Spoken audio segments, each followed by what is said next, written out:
Vivre avec une maladie mentale, c'est déjà toute une épreuve. Mais si en plus il faut subir l'exclusion et les préjugés, ça peut devenir un enfer. Et on comprend que dans des situations semblables, certains préfèrent se taire.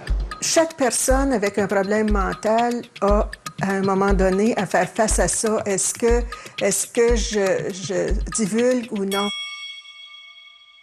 Saviez-vous qu'au Canada, une personne sur 5, à un moment ou un autre de sa vie, va devoir faire face à une maladie mentale? C'est vraiment énorme. Sylvie Thibault fait partie de ce 20 de la population canadienne. Elle vit en fait depuis des décennies avec une maladie mentale. Mais aujourd'hui, elle participe à un nouveau programme, c'est une première au Canada, un programme qui mise sur le partage, la confiance, l'espoir.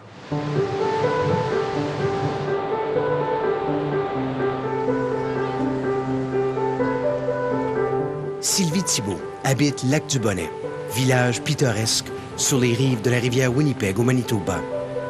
Aujourd'hui, elle est bien dans sa peau. Mais son parcours pour en arriver là a été pénible. Car elle livre depuis 30 ans un combat difficile contre la maladie mentale.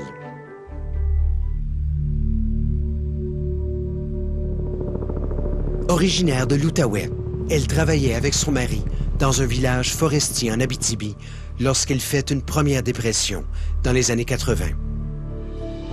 À un moment donné, je me suis réveillée en pleurant et puis je pleurais énormément, des larmes sans fin. Et puis j'étais mal dans ma tête, j'étais mal dans mon corps. Je ne savais pas comment m'en sortir. J'étais tellement mal, à un moment donné, en Abitibi, qu'on a pris la décision, mon mari et moi, d'acheter un resto gas-bar en Outaouais. Mais le déménagement n'aide pas du tout.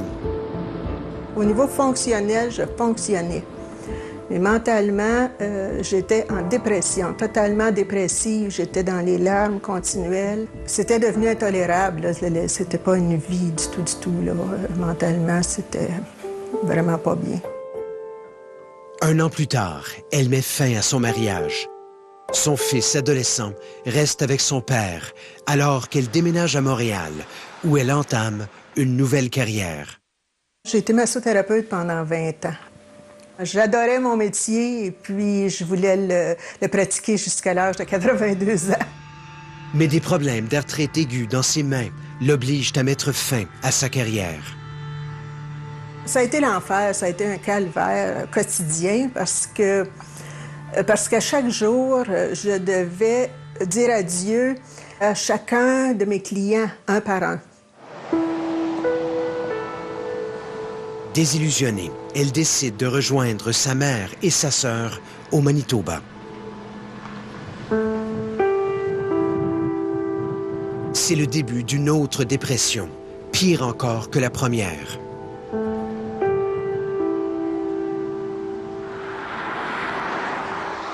Au cours du déclin, j'en suis devenue suicidaire. Je me promenais un peu autour parce que je cherchais un pont où je pourrais sauter en bas du pont avec ma voiture. À ce moment-là, pour moi, ma maladie mentale, c'était un petit peu de l'essor du privé. Tu sais, c'est comme quand tu as des poux, là, tu racontes pas ça à tout le monde. Peur du jugement, du rejet, ça se peut.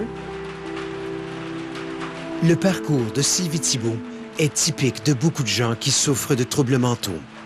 Un combat contre la maladie qu'on livre seul pour éviter d'être jugé par les autres. Au Canada, 2 personnes sur 3 atteintes d'une maladie mentale ne cherchent pas d'aide, de peur d'être jugées. Et souvent, ces craintes sont fondées. 27% des Canadiens redoutent d'être en contact avec des personnes qui souffrent d'une maladie mentale grave. Le risque que cet enfant-là avait un trouble mental de type trouble bipolaire ou de schizophrénie était... Tania Lecomte est spécialiste en réadaptation sociale des personnes souffrant de maladies mentales. Quand on ne connaît pas quelque chose, c'est beaucoup plus facile de le craindre. Il y a 30 ans, le cancer était énormément stigmatisé parce que les gens ne connaissaient pas, ils pensaient que c'était contagieux et donc quelqu'un qui avait le cancer pouvait être exclu. Mais de la même manière avec la santé mentale, c'est une maladie en plus qui ne paraît pas. Quelqu'un qui s'ouvre trop rapidement, trop directement à quelqu'un qui s'en attend pas a des très fortes chances de vivre un rejet, à moins que la personne elle-même a soit déjà côtoyé la santé mentale, a eu un problème ou il y en a dans sa famille puis qui est plus ouverte.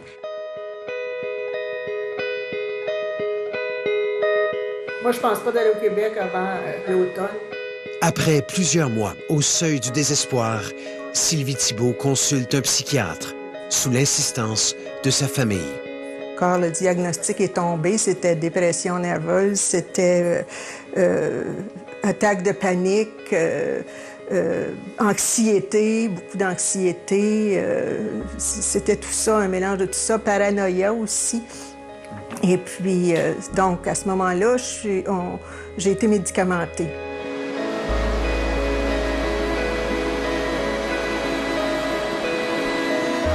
Tranquillement, elle se remet sur pied. Elle décroche un emploi comme préposée aux soins à domicile. Elle reprend confiance et décide de partager son expérience.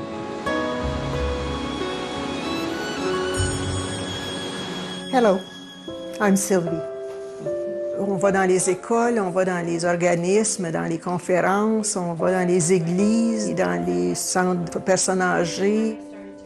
As I know lots about mental issues, quand je partage, c'est pour faire comprendre aux gens que même si on a une maladie mentale, on peut fonctionner, on peut se relever de nos cendres, puis on peut faire quelque chose.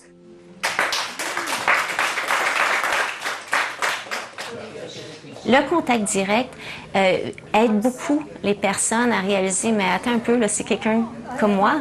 C'est quelqu'un qui a des intérêts, qui a des habiletés, qui est sympathique. Et donc, ça l'enlève beaucoup d'idées préconçues. Mais comment s'assurer que ce contact direct se fasse à plus grande échelle? Thank you so very much for showing up. Chris Somerville pense avoir une solution possible. Il est le directeur de la Société manitobaine de la schizophrénie.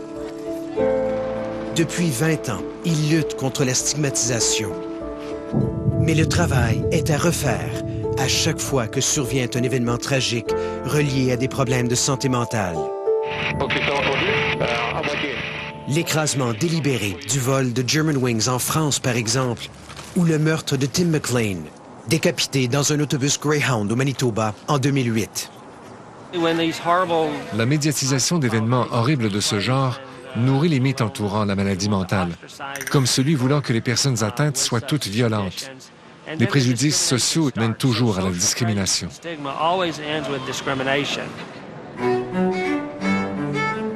Ici, les milliers de Canadiens souffrant de troubles mentaux étaient de plus en plus nombreux à parler ouvertement de leur maladie.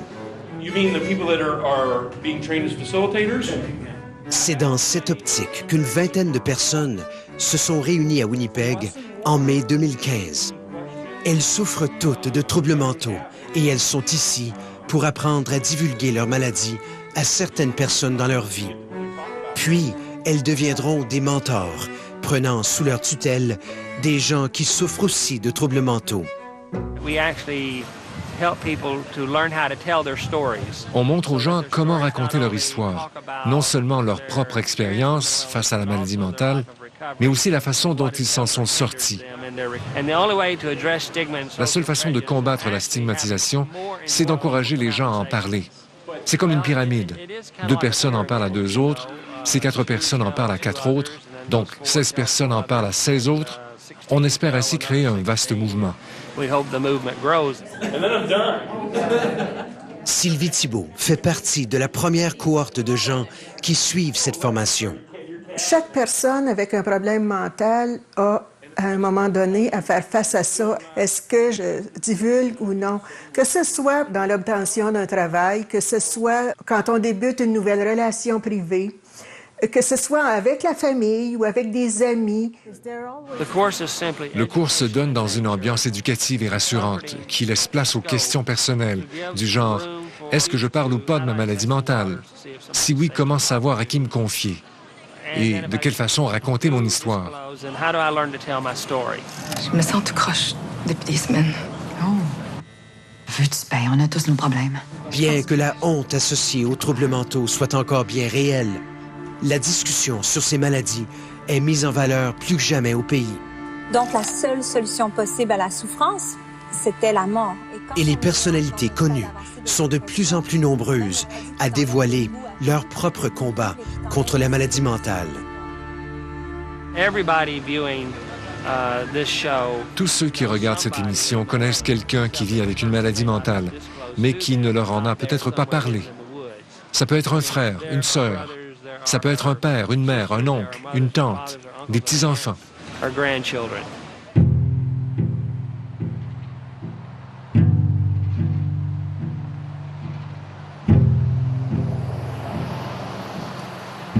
Reste que ceux et celles qui souffrent de ces maladies souffrent aussi, encore aujourd'hui, de préjugés et de discrimination. En novembre 2015, Sylvie Thibault subit, même après toutes ces années, de la stigmatisation au sein de sa propre famille. Il y a un de mes neveux qui a une nouvelle petite amie. Puis il y a quelques semaines, ma soeur m'a dit que mon neveu, il ne voulait pas me la présenter. J'y ai pensé pendant une bonne semaine. J'ai dû me reprendre mentalement, réévaluer mes décisions, essayer de comprendre. C'était difficile, ça a été difficile. Mais forte de son vécu, l'expérience ne fait que durcir ses convictions. La société doit évoluer. I will start by introducing myself. I'm Sylvie. Et ainsi, juste avant Noël, Sylvie Thibault devient la première mentor au Manitoba à prendre sous son aile un petit groupe de personnes qui souffrent elles aussi de troubles mentaux. Aujourd'hui, ces 5 personnes apprennent à parler ouvertement de leur maladie pour que d'autres comme elles puissent vivre mieux. And I think at the end we should all applaud ourselves because we did a good job. Thank you. Je pense que plus une société est éduquée, plus elle est réceptive à autrui. Sylvie Thibault a repris le contrôle de sa vie. Elle profite à nouveau du moment présent et elle a hâte au lendemain parce qu'elle sait qu'elle a beaucoup à dire et que le travail ne fait que commencer.